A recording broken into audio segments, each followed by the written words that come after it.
Et yo tout le monde, c'est Freedor. Aujourd'hui on va parler de théorie, mais pas de la manière dont vous l'entendez. En effet, j'essaye en général de parler de théories que je trouve probantes, mais des fois, j'en trouve certaines qui sont nulles, mais à un point. Après, faut avouer que je suis peut-être pas le meilleur pour juger, mais je trouve qu'il faut dire en quoi certaines théories ne sont pas bonnes. Et pour la première, on va commencer par un gros morceau, le coma de Sacha dans Pokémon. Ça va chier.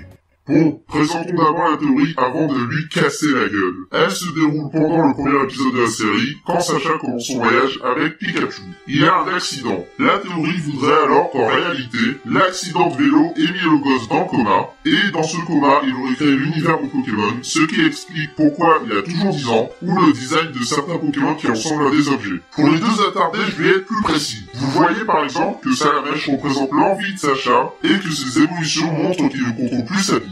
Du coup, je veux pas imaginer ce qu'il représente avec ses langues. Il y a aussi Pierre qui représente sa frustration sexuelle, ou Carapuce qui est le côté rebelle de Sacha. Et bah dis donc gamin, t'as un problème avec le sexe? Voilà, donc quand j'ai lu ça, je me suis demandé quel était le petit con qui a pu écrire cette merde.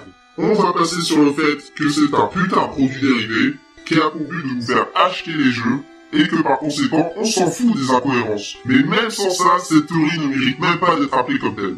Déjà, Sacha invente les Pokémon. Je vous signale quand même qu'il se pète la gueule en vélo à cause des petits alphabets et de son rat électrique. Et que le jour d'avant, il regardait un combat Pokémon. Et pour ceux qui diront « Oui, mais en fait, il est dans le coma avant le début de l'histoire », je leur dirai que c'est un argument complètement débile, car cet argument peut être utilisé dans à peu près tous les cas possibles. Après les avoir traités d'abrutis finis. Death Note, Light était dans le coma. Dragon Ball, Sangoku était dans le coma. Aladdin avec Kev Adams, j'étais dans le coma. En vrai, ça n'existe pas. Qu'est-ce qu'il y a? C'est moi. Vous mettez quoi? C'est ça. Remarque que ce serait pas plus mal au final. Ensuite, on va parler de l'image. Il y a un gros problème avec ça. Tu te diras, ça change pas du reste de la théorie. Déjà, à partir de Noir et Blanc, nous n'avons plus de Pierre ni d'Ondine, et pour info, Ondine s'est barrée lorsque Sacha et Pierre sont partis à Owen. Ensuite, concernant ses starters, il ne les a plus dans son équipe et ne feront que des petits caméos qui sont les meilleurs moments des saisons. Pour finir avec cette partie, je vous rappelle que les 3 membres de la Team Rocket ne sont pas les seuls méchants. Nous avons toutes les autres teams de tous les autres jeux, même si ce sont des incapables. Comme Sacha. Et pour finir, nous allons parler de la tronche des Pokémon.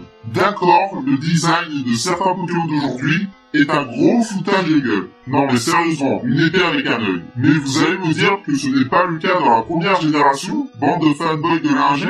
Je vous montre que même avant l'accident, on avait déjà un design faisant penser à un objet dans Pokémon et dans le premier épisode en plus. Vous voyez, un petit Voltorb qui traîne et qui fait penser à une boule. Cette théorie ne repose sur rien et les preuves fournies se cassent la gueule par eux-mêmes.